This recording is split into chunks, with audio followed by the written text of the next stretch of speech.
que significa a palavra protagonismo? O que é agir como protagonista?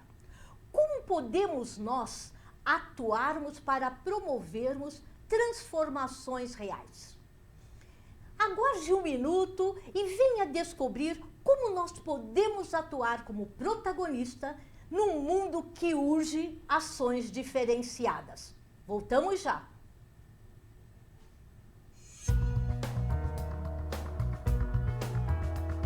Eu escrevo uma coisa e falo outra.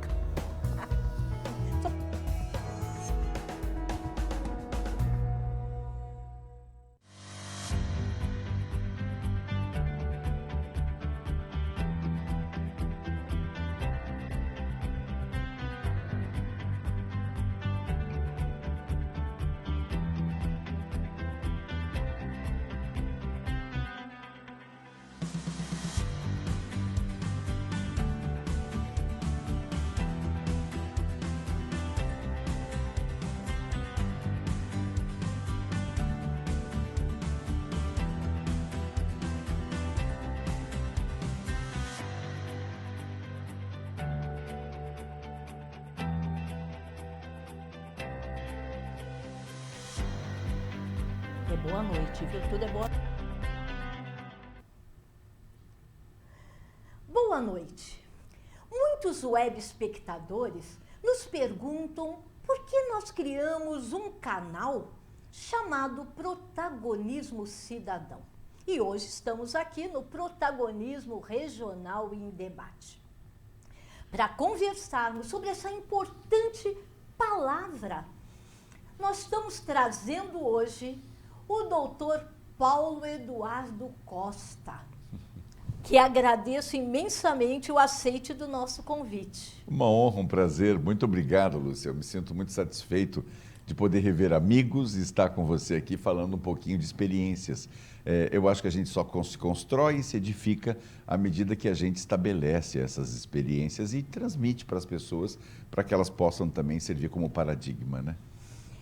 Isso mesmo, Paulo. Mas talvez vocês tenham. Quem é Dr. Paulo Eduardo Costa? O currículo é imenso, daria mais do que o nosso programa. Mas eu posso tentar sintetizar. Ele está como presidente do Instituto Histórico Geográfico de São Vicente. Ele também atua como curador do Museu Histórico Geral da cidade de São Vicente, da Galeria de Arte Célula Mater, diretor do Centro de Formação de Instrução da primeira cidade e, mais do que tudo, um grande incentivador da literatura, da arte, da cultura, ou seja, do fazer acontecer. Então, mais uma vez, gratidão de contar aqui com você. É uma honra, Lúcia. Eu tenho entendimento, uma coisa muito curiosa.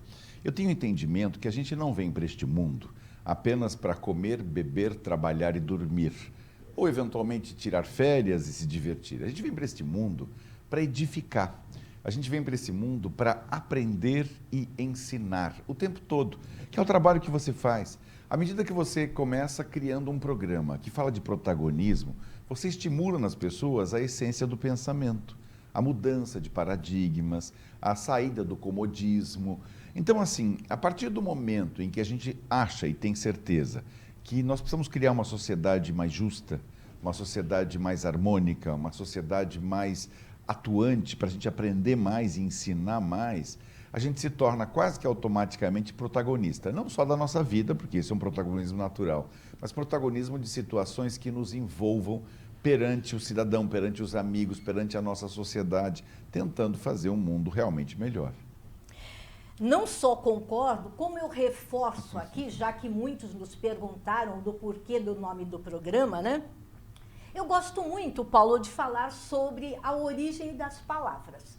E quando nós pegamos a palavra protagonismo, que vem lá do grego, ele significa, dentre outras coisas muito profundas, a síntese de 3 outras palavrinhas. Próton, que para os gregos significa primeiros, aqueles que são os ousados, né, os pioneiros. Mais Agon, que significa aquele que persiste, não desiste. E eles chamam dos lutadores gregos, que não desistem daquilo que acreditam.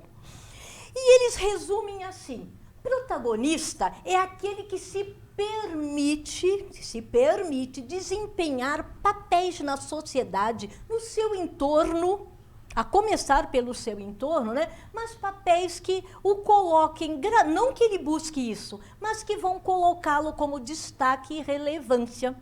Então, eu vou ousar lhe fazer uma primeira pergunta, né? Por que a maioria das pessoas admiram quem tem esse comportamento protagonista? Mas por que terceirizam esse papel, Paulo? Engraçado. Me permite chamar de Paulo, claro, né, doutor que Paulo? sim, imagina. Eu, na verdade, penso da seguinte maneira. Eu acho que o protagonista é um inconformado. E o inconformismo gera o protagonismo. O que é o inconformismo? A situação das pessoas acaba, no cotidiano, a gente acaba vivendo uma mesmice de vida, né? Aquela mesmice da rotina, do dia a dia, da responsabilidade, da necessidade, daquilo tudo que nos faz viver dia após dia, subindo um degrau de cada vez para se chegar no último patamar da escada. O protagonista é justamente aquele que diz, não, isso me deu inconformismo, eu não estou satisfeito com isso, eu acho que eu posso exigir de mim um pouco mais e posso oferecer um pouco mais para as pessoas. Porque é uma coisa engraçada, não é só a exigência, mas também a oferta. Eu me lembro uma vez que uma jornalista me entrevistou, falando a respeito de títulos de nobreza. Eu tenho um título de nobreza, que eu não vou citar aqui, e ela me disse assim, o senhor se sente melhor que alguém? Eu disse a ela, não, melhor eu nunca me senti, eu sou uma pessoa exatamente igual a qualquer outra, mas o meu elevado senso de dever me dá a noção de que eu tenho que, em função da honraria, oferecer ainda mais para a minha comunidade. É por isso que eu sou naturalmente um protagonista desde que nasci. É uma coisa engraçada. Nos bancos da faculdade de engenharia civil que eu cursei, fui vice-presidente do então diretório acadêmico Mariano Rocha.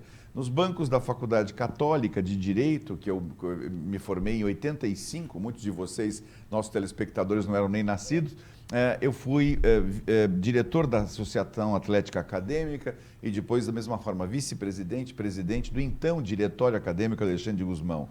Presidi o Santos Kennel Club. Quer dizer, então assim, você vai dizer, puxa, mas é vaidade, é ego? Não, não é. É a necessidade de oferecer de maneira gratuita, até porque todos esses cargos ocupados eram cargos voluntários e gratuitos, justamente para oferecer às pessoas opções, tentar mudar alguns paradigmas tradicionais, né? E daí eu acabei sendo presidente da Sociedade Protetora dos Animais de Santos e São Vicente, tornei-me presidente da União Internacional Protetora dos Animais, sempre envolvida com o movimento, né, da secção Baixada Santista. Fui diretor de parques e áreas verdes, assumi secretarias de governo quando me fui convocado para também mudar, quer dizer, um protagonismo necessário para mudar a vida em sociedade.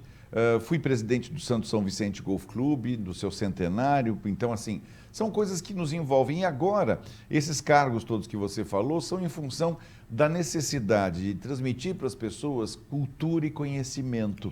Sabe, Lúcia, Lúcia Helena, que eu acho lindo. Lúcia Helena, eu acho que as pessoas não devem se acomodar jamais.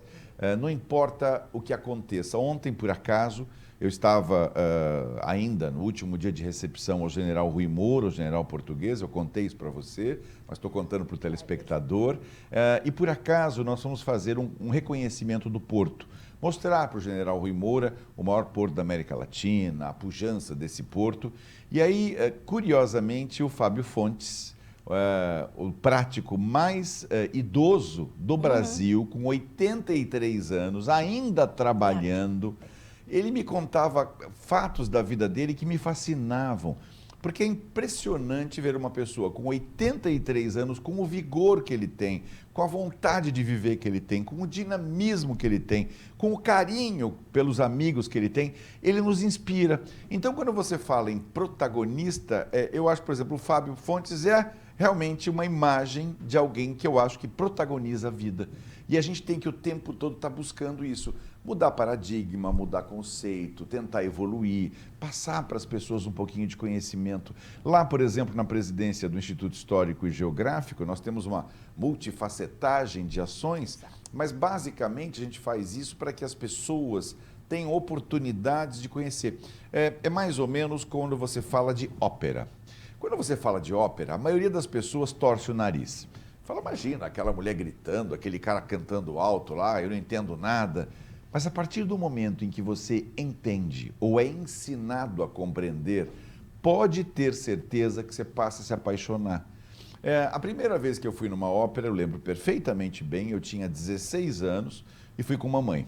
Mamãe sentou-se do meu lado e começou a me explicar o que era cada movimento, por que cantava na língua italiana, por acaso aquela ópera era a Aida de Verdi, então quais eram as sensações, por que ela elevava a voz, né? Por que ele se ajoelhava, quer dizer, os detalhes teatralizados de uma ópera. A partir do momento que você passa a entender, você fala, pera um pouco, isso é fascinante, é uma coisa linda. Agora, é evidente, quando você não entende, é um homem cantando alto, uma mulher cantando alto, gritando, e você diz, o que é isso? Então, assim, protagonizar na sociedade hoje significa traduzir às pessoas as possibilidades que ela tem e o mesmo potencial que eu tenho e que todos nós temos e que Lúcia Helena tem. Você, nosso telespectador, também tem. Então, assim, nós estamos aqui justamente para mostrar para você que nem eu, nem Lúcia somos melhores que ninguém, mas temos o protagonismo de tentar mostrar para você essa capacidade. Isso é muito importante. Eu acho que aí reside a essência da nossa vida. E a essência daquilo que nós buscamos estimular com o nosso programa na nossa sociedade. Principalmente, nós estamos falando de Baixada Santista, mas é para o Brasil e para o mundo, né? Ele disse que não queria que falasse, né? Mas vocês já estão recebendo aqui pela web algumas perguntinhas que vocês falaram, mas ele tem título de nobreza? Ele não gosta que fale, mas ele é conde e tem outros títulos. Mas ele pediu para eu não falar, só fica entre nós, ok? Voltando aqui ao nosso tema, voltando ao tema do protagonismo, quando nós falamos, principalmente, que a origem era grega, o protagonista era aquele papel principal na tragédia ou no drama, na peça teatral. Quando a gente fala no esporte, as pessoas tendem a achar que protagonistas são os craques, aqueles que fazem maior número de gols. Quando você fala numa banda, principalmente de rock, é o vocalista, né? Porque ele aparece mais. Numa organização empresarial, o que nós observamos? Que é aquele líder que faz a diferença entre o seu time. É verdade. De colaboradores, né? Ou seja, nesse mercado agora pós-pandemia, olhe lá, eu até estou fazendo com maior cuidado, pós-pandemia, como nós podemos protagonizar em cenários nunca antes navegados, porque tudo é novo, o mundo mudou. Será que mudamos nós o nosso comportamento? O que você acha, Paulo? Engraçado. Na verdade, eu entendo que nós nos adaptamos a um novo comportamento, Lucilena. O que acontece é que as redes sociais, por exemplo, não existiam. Né? O papai faleceu ano passado. E eu conversava muito com meu pai, porque eu amava demais. Ele sempre foi um grande mentor para mim. Ele me ensinou a ser correto, ético, honesto. Valorizar os valores familiares, né? Respeitar as pessoas. Então, assim, papai para mim era um ídolo. E eu conversando com ele, ele dizia para mim de maneira muito curiosa, filho, eu nasci em 1929. Quando eu nasci, e na minha tenra infância, o objeto mais eletrônico que poderia existir era um rádio cheio de válvulas, que nós pegávamos porque a anteninha tinha que puxar para um lado e para o outro, e a gente mal conseguia ouvir o que estava acontecendo do lado de lá, mas para nós era fascinante globalizar, né? Ouvir as notícias, ouvir músicas, participar da vida em sociedade. Com essa evolução, o rádio passou a ser transistorizado, mas depois inventaram uma televisão também valvulada, preto e branco, e essa televisão lá em 1973 ou 74, ela passou a ser colorida, e era uma televisão enorme. De repente, nós tínhamos só o telefone fixo, né? A princípio, era um telefonezinho de manivela que você pedia para a telefonista fazer a ligação. Traduzindo, eu não vou contar a história toda, mas basicamente, papai mostrava para mim que nós, no dia a dia, passamos o tempo todo nos adaptando às novas tendências. A internet, por exemplo, se não tivéssemos as redes sociais, nós não estaríamos aqui hoje falando com vocês. Então, assim, nos adaptamos? Claro que sim. Ninguém aqui é criança. Eu, por exemplo, tenho 62 anos de idade, não sou assim tão idoso, mas tampouco sou jovem, e já passei por uma evolução enorme. Eu me recordo do papai, no final da vida, tentando entender o que era o WhatsApp. E para nós todos, se você falasse há 10 anos atrás o que era o WhatsApp, a gente ia se olhar e dizer, mas não é nada, que isso, que WhatsApp?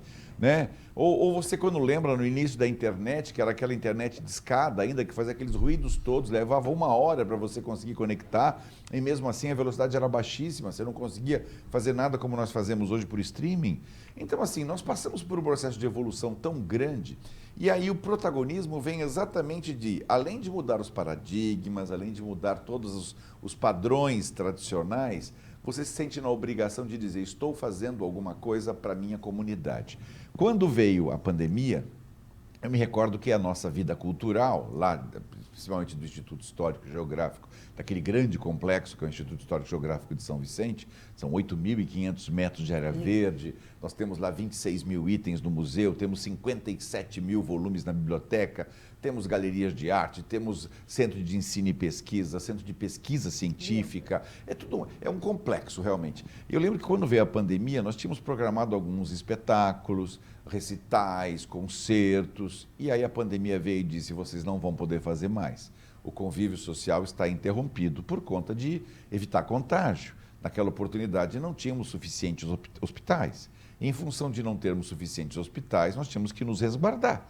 Né? Se tivéssemos já vacina, se tivéssemos leitos sobrando, não teria necessidade. Mas naquele momento era o que se pedia. E mesmo assim, nós perdemos até agora, recentemente, 680 mil brasileiros com essa doença terrível. Mas nós tivemos que nos reinventar. E aí veio o nosso protagonismo que não foi perdido. Nós tínhamos o protagonismo de realizar os eventos sociais. E aí nós resolvemos ter o protagonismo de começar a fazer isso pelas redes sociais. A partir do primeiro momento, nós tínhamos lá 10 pessoas nos assistindo. No segundo momento, passou para 30 pessoas. E aquilo foi crescente a ponto de um recital, por exemplo, reunindo os 3 tenores mais famosos do Brasil, a gente ultrapassar facilmente os 15 mil assistentes no mesmo momento, entendeu? Então, o que é isso? É mérito? Não. É perseverança, é desafio, é enfrentamento, é se sentir com capacidade de se superar. E você que está nos assistindo tem que ter essa capacidade de se superar. Viver é se superar a cada dia. Além de agradecer o fato de estar vivo, de Deus possibilitar de você estar. Eu, por exemplo, agradeço a Deus de poder estar aqui falando com vocês. Estar aqui ao lado da minha amiga Lucilena, que eu amo tanto. E a possibilidade de não só agradecer, mas também de me desafiar, dizendo, estou aqui tentando passar para vocês uma mensagem que eu acho muito importante. As pessoas têm que entender que os desafios fazem parte da vida. E protagonizar a vida não é só viver, é buscar um plus, é ter alguma coisa a mais, é oferecer para as pessoas que você ama e as que te circundam umas opções a mais para que elas mesmas possam tornar-se também protagonistas da própria vida. Muito ok, sabe, Paulo? Eu atuo na área comportamental, como você sabe, né? Sim, nas organizações, aliás, brilhantemente. E nas academias. Não, amigos, né? É bom demais ouvir isso. Não, Lucilena, aquele Fórum Brasileiro de Turismo Histórico-Cultural foi algo absolutamente fascinante que você fez. Aliás, está repercutindo até agora, viu? Foi fantástico. É verdade, porque eu escuto comentários, eu mandei o link para alguns amigos em Portugal e eles estão encantados, inclusive. Disseram que eu devia ter falado mais do que 15 minutos, mas a gente tem que respeitar as regras. Mas, na verdade, a gente, quando fala um pouquinho também de história, está aí outra coisa curiosa. A gente acha que a história é um ente morto, né? Já está sedimentado. Não está, não. A história não se reinventa, mas ela pode ser esclarecida de outra forma. Então, naturalmente, à medida que a gente projeta o passado no presente, a gente está antevendo o que seria o nosso futuro. É um trabalho lindo, e aquele trabalho que você fez foi fabuloso, já deixou bons frutos, sem dúvida nenhuma. Eu estou ansioso esperando o segundo. Já aguarde o próximo para 2023, já aguarde. Eu acho que será fabuloso, e a gente tem mesmo que conversar, unir as pessoas e mostrar que nós temos muitos protagonistas com vontade de fazer o melhor. Eu não tive a menor dúvida disso durante o nosso Fórum Brasileiro. Primeiro Fórum Brasileiro de Turismo Histórico-Cultural. Foi brilhantemente, né? Eu digo, enriquecido com a presença de profissionais, especialistas, historiadores, e o Paulo foi um dos nossos convidados já do primeiro dia. Mas eu estava dizendo sobre comportamento. E comportamento nós desenvolvemos. Essa é a boa notícia. Então, o comportamento voltado ao protagonismo, ele também pode ser desenvolvido. E ele, Paulo, ele sempre tem um prefixo que nos chama a responsabilidade. Que palavras começadas com auto. Autoconhecimento, autodesenvolvimento, autorresponsabilidade, autoestima, todas as palavras que só dependem única e exclusivamente de ações minhas, nossas. Como nós podemos, Paulo, estimular, sejam nas escolas, nas academias, ou até nos ambientes empresariais, para que as pessoas não temam ou não sejam chamadas, como eu fui, quando eu buscava atuar como protagonista, lá vem a Maria Aparecida. Um nome tão lindo, Maria Aparecida, nada contra.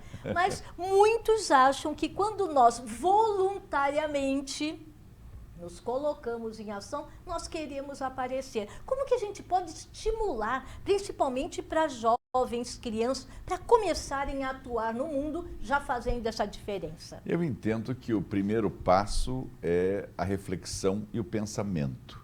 À medida que você reflete sobre a sua vida, sobre o seu mundo, sobre o seu ambiente, você começa a mapear o que se circunda e nesse mapeamento você começa a criar o teu próprio espaço.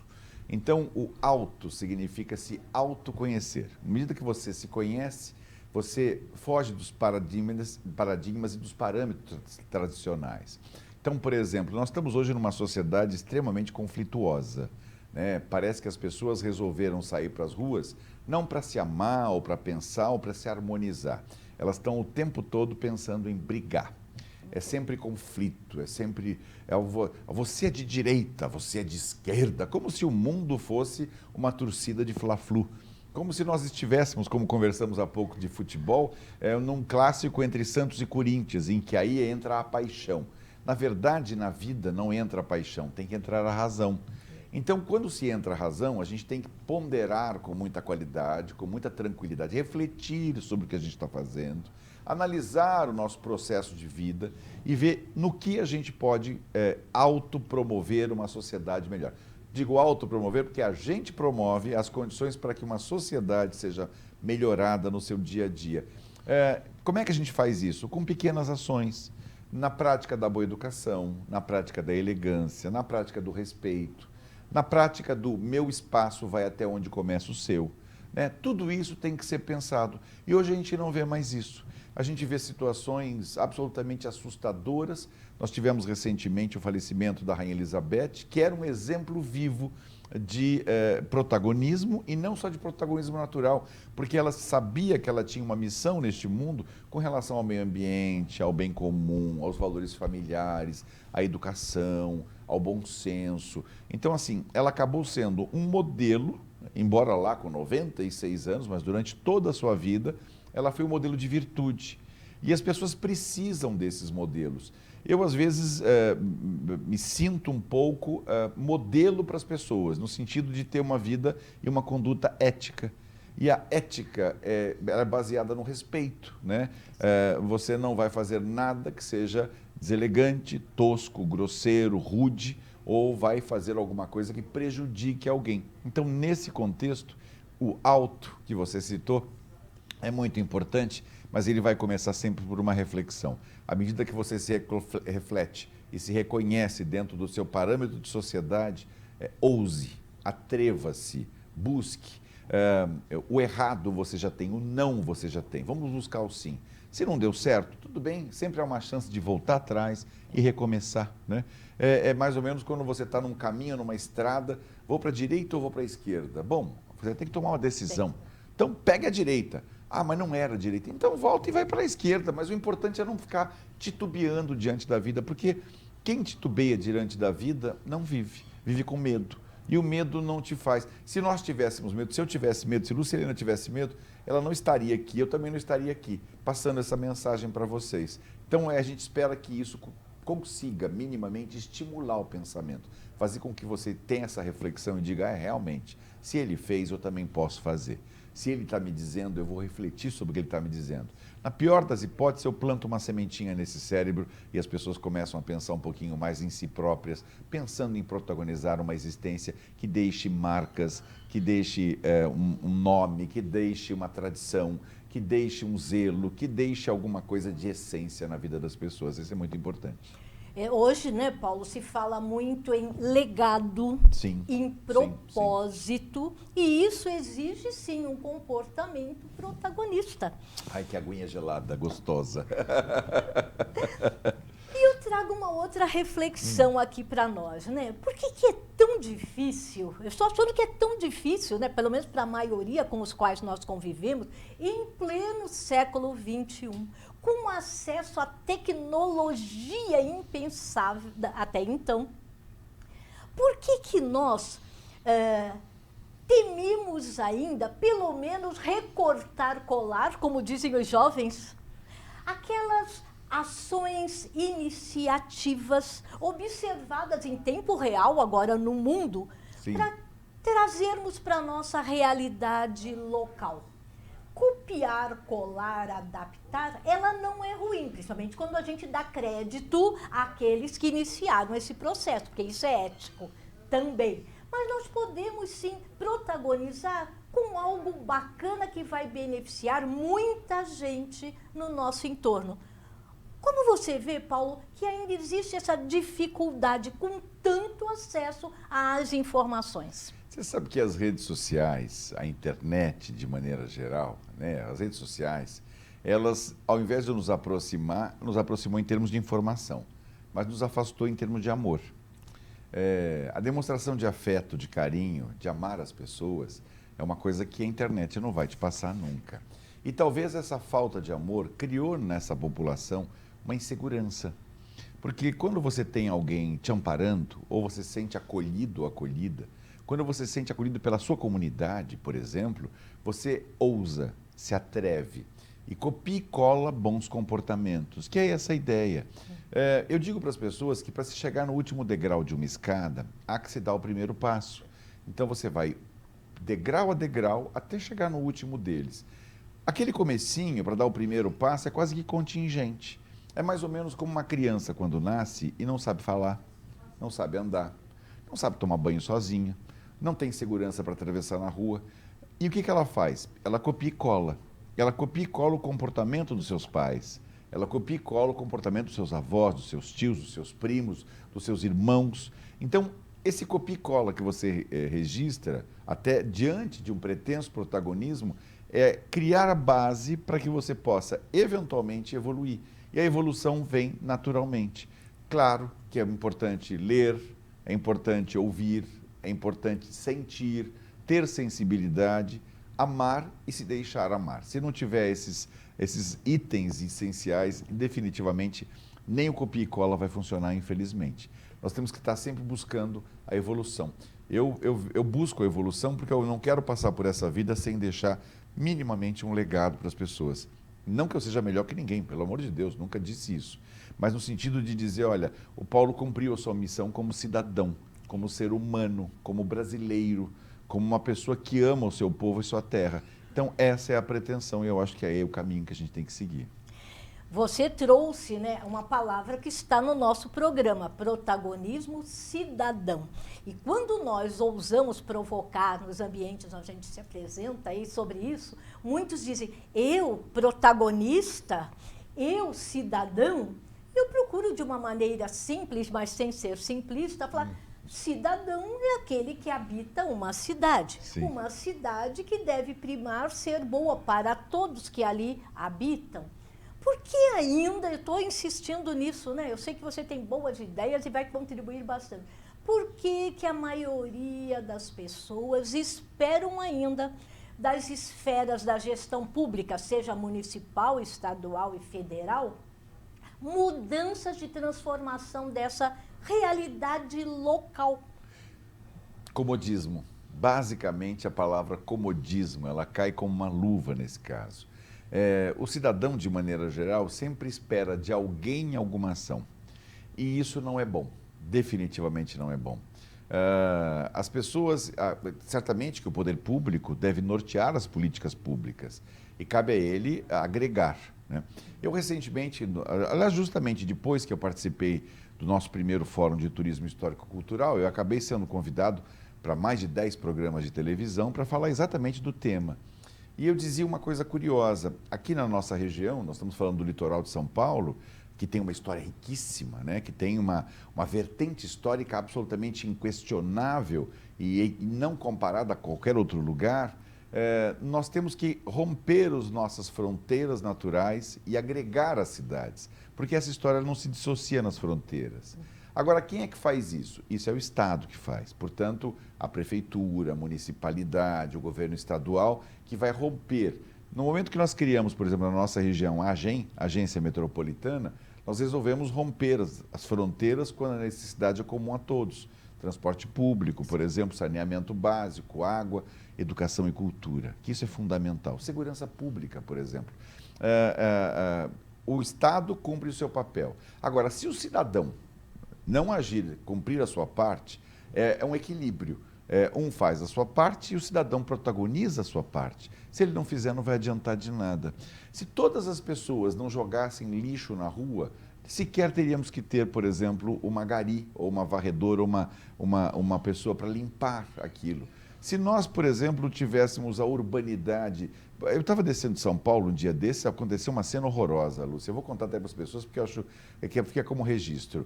Eu vinha de São Paulo de uma reunião muito importante, estava eu e o meu motorista no carro, eu estava dirigindo por acaso, porque ele tinha machucado a perna e ele foi mais como minha companhia, um segurança, digamos assim.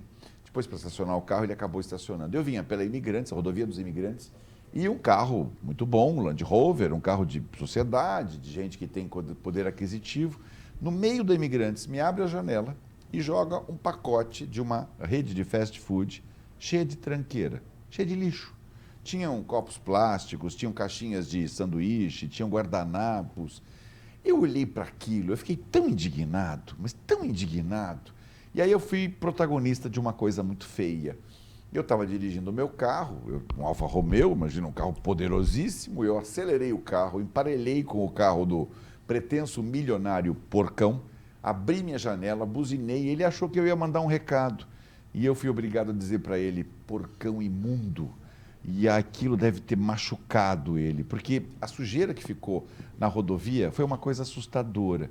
Aí você vai me dizer assim, o que tem que ver isso com o teu protagonismo? O protagonismo de dizer para ele, olha, meu amigo, eu defendo o meu interesse e a minha sociedade. Se você quer se viver no chiqueiro, cria seu próprio mundo, vai nele, né? O nosso mundo pede que a gente respeite as pessoas. E protagonizar não é só estar à frente, é também estar com convicções daquilo que você quer e que você acha oportuno. Então, assim, quando eu aconselho um afilhado ou uma afilhada em alguma coisa, quando eu converso com meu filho sobre alguma coisa que eu acho importante, eu aconselho dando a minha visão. Que pena que eu não possa passar a minha experiência, né? Porque a idade traz experiência, mas quando você tenta passar isso, geralmente o jovem é meio refratário. Ele acha que você está querendo doutriná-lo. Então você deixa ele viver. É caindo que se aprende a levantar. Mas se você não for ousado, você nunca vai cair e tampouco vai se levantar. Então está aí o que nós estamos falando hoje sobre ser protagonista de uma vida, buscar os desafios, tentar fazer sempre o melhor de nós mesmos, isso é imprescindível. E quando nós, Paulo, né, buscamos fazer o nosso melhor, aquilo que trouxemos ao nascer para cumprir esse propósito, nossos dons, nossas virtudes, nossos talentos, eu observo que muitos colocam exatamente essa caixa de instrumentos, que são instrumentos poderosos, sim, né? Sim, sim. Não para o cumprimento do dever. mas às vezes protagonizar para cobrar aquilo que julgam o direito de. Essas duas palavrinhas, direitos e deveres, como que a gente pode conciliar com o nosso tema hoje? Protagonista eu? Com educação, eu acho, sabia, Lucilena? O que está faltando hoje na nossa sociedade é justamente aqueles valores que nós estamos perdendo. Eu acho que as redes sociais, embora elas nos aproximem em termos de informação, elas nos afastam em termos de conceitos. Porque hoje, por exemplo, o WhatsApp é um poço de mentiras, é uma coisa impressionante. Eu todos os dias recebo 30, 40 mensagens completamente inverídicas, completamente idiotas, completamente sentido, e que, de maneira geral, fomentam o ódio. É uma coisa engraçada. A impressão que dá é que as pessoas esqueceram da capacidade de amar. Amar, que eu digo no sentido de respeitar. O que está acontecendo hoje, dentro da nossa sociedade brasileira, eu diria no mundo, mas especialmente no Brasil, são conflitos absolutamente desnecessários no momento em que a nação pede união. Nós estamos precisando, por exemplo, quando você criou o primeiro Fórum Brasileiro de Turismo Histórico-Cultural, agregou forças no sentido de criar reflexões. Olha, nós temos o potencial, nós temos a capacidade, nós temos a habilidade, mas infelizmente não estamos sabendo usar isso.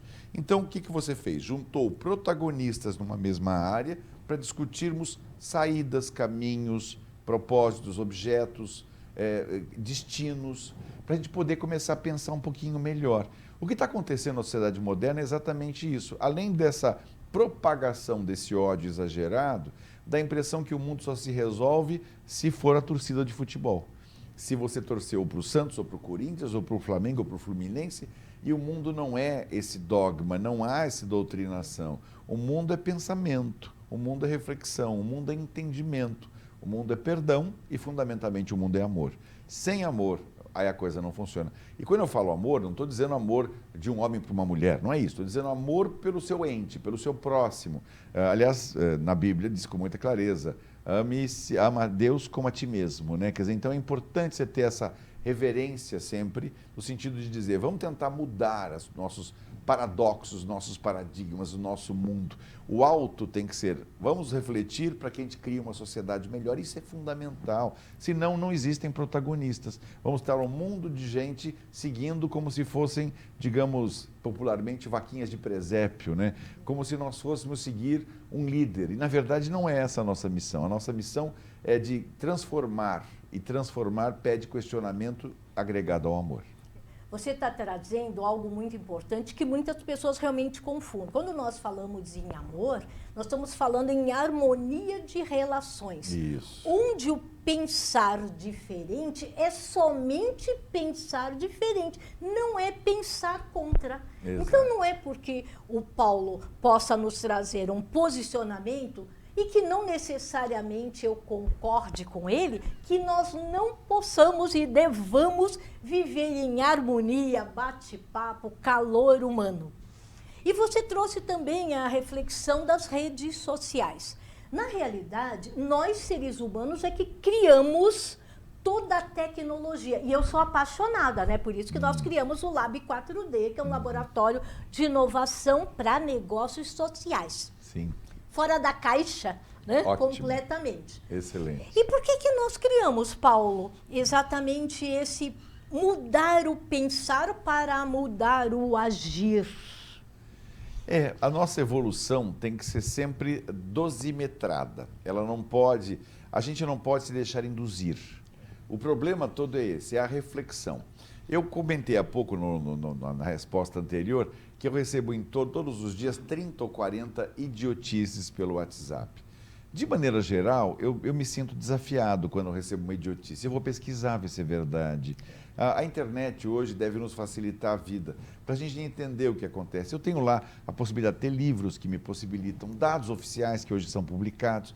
Então, assim, aos poucos você vai percebendo, curiosamente, que aquele mesmo processo criado lá atrás, por volta de 1939 e 40, pelo Goebbels e pelo Goering, em criar aquela coisa de Adolf Hitler, e você sabe que o povo alemão mitificava o Adolf Hitler, achava ele o máximo, até ele perder a guerra. Quando ele perdeu a guerra, ele passou a ser execrado, ele virou inimigo, tudo bem, teve atitudes absolutamente censuráveis. Eu não estou elogiando, pelo amor de Deus. Hitler foi um monstro na sociedade moderna. Mas lá atrás, para que ele pudesse ser esse monstro, criaram o mito do Hitler.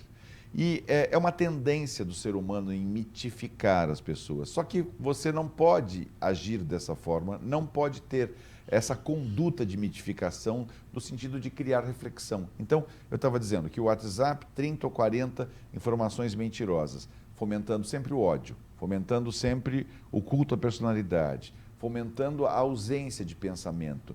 E a gente pegou as redes sociais e a internet, a modernidade, para nos dar conforto, mas para não nos dar comodismo. Nós não podemos nos acomodar.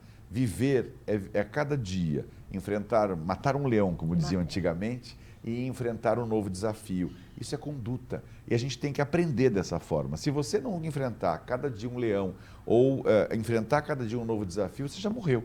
Você não tem necessidade de estar vivo, né? Então a gente está buscando exatamente esses desafios, sem se deixar manipular, como está acontecendo hoje. A impressão que nós estamos é que a sociedade moderna está se deixando manipular por condições e sem pensar, sem raciocinar, sem ter a capacidade de discernimento. Aí você não protagoniza uma vida, você vira capacho daqueles que protagonizam. E isso não é o correto. Protagonizar, estar vivo, ter essência, buscar a essência e entender o seu meio, fazer uma sociedade melhor, buscar realizar, quer dizer, estar sempre com atividade que te recompensa e que possa estimular nas pessoas a capacidade do pensamento. Exato. Quando nós buscamos entender por que o ser humano estava buscando acelerar o processo tecnológico, o princípio bárbaro, viu, Paulo? Para que isso? Para que tanta tecnologia? Para que, olhe lá, para que sobrasse mais tempo para que nós, seres humanos, nos relacionássemos. E olha, eu gosto de estudar a palavra, relacionar vem de criar novos laços, novos vínculos amorosos, harmoniosos. Entretanto, nós usamos a tecnologia, sobra mais tempo, porque tudo aquilo que demandava tempo ou desconforto, a tecnologia veio fazer por nós, mas nós pegamos o tempo que sobra exatamente para não estudar, para não pesquisar outras tônicas dos mesmos assuntos, estamos falando em pensar diferente, não é pensar contra, e nos relacionarmos com pessoas que certamente nos farão pensar diferente. Não é mudar de ideia não necessariamente, mas se for bom eu mudo de ideia, por que não? Aliás, mudar de ideia... É sinal de inteligência. Exato, A partir do momento em que você é convencido que está errado e reconhece isso com galhardia, com elegância, tranquilo. Eu muitas vezes, você não tem noção quantas vezes na minha vida eu me equivoquei. Aliás, viver é cometer equívocos, infelizmente. Mas o bom é que a gente consegue criar consciência e reconstruir esses equívocos. Então, me enganei, desculpe, vou voltar atrás e vou fazer do jeito certo. Ou pelo menos do jeito que eu entendo seja o certo. Então, isso é evolução. Esses desafios que a gente tem no dia a dia, evidente, todo mundo tem altos e baixos. Você nem sempre acorda pela manhã sorridente, alegre, feliz. Tem dia que você acorda cabisbaixo, entristecido, às vezes. Não é todo dia que você come filé mignon. Tem dia que você come sardinha, e é tão bom, aliás, diga-se de passagem. Mas, de qualquer maneira, é importante que as pessoas entendam que os altos e baixos fazem parte da vida. O entendimento, o perdão, até mesmo o reconhecimento desses erros fazem parte dessa vida. Por isso que a gente tem sempre que buscar novas essências, novos desafios. A gente não pode se acomodar nunca, ainda que a gente tenha o risco de errar. Eu acho que isso é fundamental para te motivar a viver. Senão eu estaria em casa, sentadinho agora, lá lendo um bom livro, que aliás eu adoro ler um livro. Esses dias, curiosamente, eu me dei conta, Lucilena, eu estou lendo 5 livros ao mesmo tempo. A minha irmã me ligou, numa conversa com minha irmã, ela disse assim, mas como é que você consegue ler 5 livros ao mesmo tempo? Eu perguntei, quantas novelas você assiste? Ela falou, 3. Se você vê 3 novelas, eu consigo ler 5 livros. E é curioso, mas engraçado, nesse ponto eu sou muito conservador. Eu preciso sentir o cheiro da folha, eu quero virar aquela folhinha ali. Eu, quando leio o jornal, tudo bem que eu leio até pela internet, mas eu quero ler o jornal, eu quero ter tempo de refletir sobre o que eu estou lendo, né? Esse rito eu acho quase que fundamental. É mais ou menos como ir à igreja uma vez por semana. ir à missa todos os domingos. Não é uma obrigação, eu não me sinto obrigado, mas para mim é reconfortante poder refletir comigo mesmo dentro de um templo religioso, não com fanatismo, mas com respeito pelo Deus que nos criou. E é uma coisa extremamente reconfortante ir e sair da igreja leve, dizendo, olha, cumpri o meu papel, estou dentro da sociedade, sendo uma pessoa avisada. Evidente que a gente sempre sofre também ataques, nem todo mundo é um mar de rosas, é natural. Tem muita gente mentirosa, maldosa, invejosa, problemática, e não adianta nem falar para elas que elas são desse jeito, porque elas não vão mudar. A gente espera que mudem, mas elas não vão mudar. Mas a gente não deve se ofender com isso. A vida é sempre esse desafio de se recriar a cada dia. O que é que nós estamos fazendo aqui hoje? Aliás, uma delícia estar aqui com você. Puxa vida. E eu fico feliz, né, com a nossa identificação. Porque, além de livros, também eu leio vários simultâneos. Nesses 2 anos aí da pandemia, o que eu aprendi a fazer? O marido chega a dizer, Lúcia, o que é isso? Eu com 2 computadores ligados e 2 celulares, participando de 4 lives diferentes. Então, se eu não pirei até agora, talvez o número de conexões sinapses cerebrais tenha aumentado. Foi bem assim, viu? 4 ao mesmo tempo, né? Ai, que delícia isso. Talvez isso é que nos traga, né, esse tema hoje. Eu aprendi essa frase, não é minha, mas eu gosto dela e eu não vou saber o autor, que diz assim, que um mundo diferente não pode ser construído por pessoas indiferentes. E aí é que entra a necessidade de nós nos colocarmos no mundo como protagonista de pequenas ações e celebrarmos, porque a gente fica na vida esperando grandes feitos. Sempre, porque a gente se reflete. A vida na novela é diferente da vida real, né? Embora a novela tente criar um ambiente igual ao real, na novela tem sempre o bem e o mal, tem o rico e o pobre, né? Tem sempre o contraste social para criar o enredo. Na vida real, as pessoas não podem se acomodar. A vida não é uma novela, mas objetivamente a gente tem sempre que buscar esses novos desafios. A inconsistência da vida não pode ser a tônica, a gente tem que torná-la consistente. Por isso que é interessante esses novos desafios que a gente está tendo com relação às redes sociais, com relação à evolução da sociedade. Eu só me espanto que parece que o mundo, ao invés de evoluir, ele está involuindo. Nós estamos perdendo a nossa essência.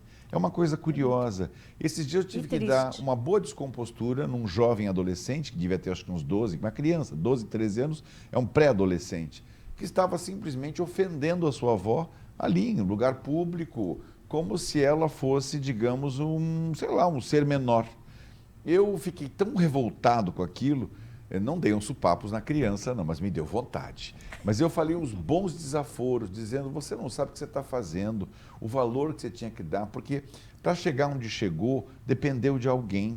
E o respeito é minimamente necessário quando se quer uma vida que se respeite no futuro, porque um dia aquela criança vai ser um avô também. E as pessoas parecem que esqueceram isso. É uma coisa meio assustadora. Você está vendo uma sociedade muito conflituosa. Eu não acho isso bom, gente. Eu acho que nós temos que buscar um reflexo do nosso interior, mas respeitando, amando, entendendo, não gerando cada vez mais confusão. Todo mundo, traduzindo em mim, está todo mundo de pavio muito curto. E eu acho que não pode acontecer isso. O pavio tem que ser alongado, a gente tem que entender um pouco, perdoar um pouco mais. Para você ter uma ideia, eu tenho até muito jeito de conversar com os meus funcionários, porque hoje mesmo os funcionários, que evidentemente com um nível cultural um pouco menor, digamos assim, eles reagem de forma muito agressiva. Então, tem que saber como hoje lapidar as pessoas. E o que nós estamos fazendo nesse programa hoje é exatamente lapidar as pessoas e dizendo a elas, olha, o que nós fazemos você pode fazer também. O que nós estamos resolvendo você pode resolver também. Então, vamos tentar encontrar esses desafios, buscar lapidar essa sociedade no sentido dela ser melhor, né? Para que a gente possa discutir muito sobre a história, a geografia, a arte, a cultura, a música, o teatro, a literatura. A vida é vasta, ela te proporciona tantas opções que se você não adotá-las agora, pode ser tarde demais quando você estiver velhinho e dizer, agora estou à porta da morte, agora não dá mais. Paulo, eu desde jovem, continuo jovem, né? Mas mais jovem ainda. Com certeza. Eu buscava e continuo buscando respostas àquelas clássicas perguntas, de onde eu vim, para onde eu vou, e eu adentrei escolas que a gente chama iniciáticas. Sim. Ou seja, de autoconhecimento, de papos cabeça, de filosofia, Ótimo, né? excelente. A palavra filosofia é amor à sabedoria. E eu queria continuar amando a sabedoria. Sim, sim. Assim eu fui. E eu aprendi nessas escolas que, quando a gente fala assim, mas isso não é para a vida real. Mas existe uma outra vida que eu esteja me fazendo existir, que não seja real, e não posso nela protagonizar, Paulo? Claro que sim. É que, na verdade, as pessoas têm medo dos desafios. É esse que é o grande... O medo, talvez, a falta de amor e o medo sejam justamente os que norteiam a conduta das pessoas que se sentem... É mais ou menos aquela pessoa que se sente derrotada. Você deve ter conhecido gente assim. Eu tenho um amigo muito querido, que já não age mais assim, mas ele dizia assim, para mim tudo dá errado, para mim nada dá certo, na minha vida nada funciona. Um negativismo que chegava até a assustar. E na vida real, e a vida real é a vida, né? Porque não existe uma vida irreal, como você mesmo disse, eu comecei a mostrar para ele que ele tinha virtudes que possibilitavam ele arrojar. Virtudes que possibilitavam a ele a criar novos desafios. E que aquele negativismo todo não era real, né? Aí sim era uma vida irreal. A realidade do desafio, do dia a dia, é você estar sempre buscando o acerto dentro do que se chama de conceito. E aí eu comecei a mudar a posição dessa pessoa, de um amigo muito querido. Hoje ele já não é mais negativista. Agora você com muita propriedade falou, não existe uma vida irreal, gente. A vida é sempre real. A irrealidade, talvez, possa dizer que a vida irreal seria da ficção, mas a ficção não seria a vida, né? Seria apenas uma projeção de alguma coisa que a gente julga que seria o correto. Não é o que você tem no dia a dia. O dia a dia é a sua rotina gostosa, que eu amo, e eu faço o que eu faço por amor, literalmente. Está lá presidindo, por exemplo, o Instituto Histórico Geográfico de São Vicente, que é um cargo voluntário, mas eu estou lá todas as manhãs, todas as tardes, e não raras vezes estou lá às noites, tentando passar para as pessoas um pouquinho de conhecimento, tentando possibilitar as pessoas abrirem seus horizontes, que é o que nós estamos fazendo aqui hoje. Ao estar nesse programa, passando para as pessoas um pouquinho de experiência, que eu acho muito legal. Eu espero que as pessoas consigam captar, dentro dessa nossa proposta, essências que possam fazer com que elas se revigorem e aí tornem-se protagonistas de sua própria vida. Paulo, que dó que nós temos um tempo, né, a cumprir. Na realidade, esse tema que hoje nós trouxemos para debater com um papo leve, gostoso, mas com profundidade, Sim. Né, daria o que uma amiga minha de Brasília diz, não daria só um pano para manga, daria pano para um vestido inteiro. Tamanha a essência que ele contém. Então eu quero mais uma vez agradecer a honrosa presença do doutor Paulo, que agora já se tornou um amigo, Paulo, que como ser que protagoniza e estimula, porque eu estou presente em vários locais onde você está, ele fica estimulando o tempo todo que as pessoas também o façam. E isso é muito bacana. Eu gostaria que você, nos minutos finais, deixasse as suas considerações e estímulos de sempre. Na verdade, como eu disse no começo, nós não estamos nessa vida apenas para cumprir tabela. A gente não está aqui para comer, beber, dormir, trabalhar, comprar e vender. A vida não se resume a isso. A vida é algo mais grandioso. Então, todas as vezes que eu vou a algum lugar falar com as pessoas, todas as vezes que eu olho para a câmera, como eu estou fazendo agora, olhando no olho de você que está aí nos assistindo, eu estou dizendo o seguinte: se eu consigo, você consegue também. Se eu faço, você faz também. Participa da vida. Começa a se sentir protagonista da sua vida. É muito importante você criar desafios para você mesmo. Sai do lugar comum. Procura buscar um pouquinho mais de conhecimento. Procura buscar um pouquinho mais de prazer. Apura a sua sensibilidade ao viver e busca, dentro do que a gente chama essa essência de vida, algo, um plus, algo a mais.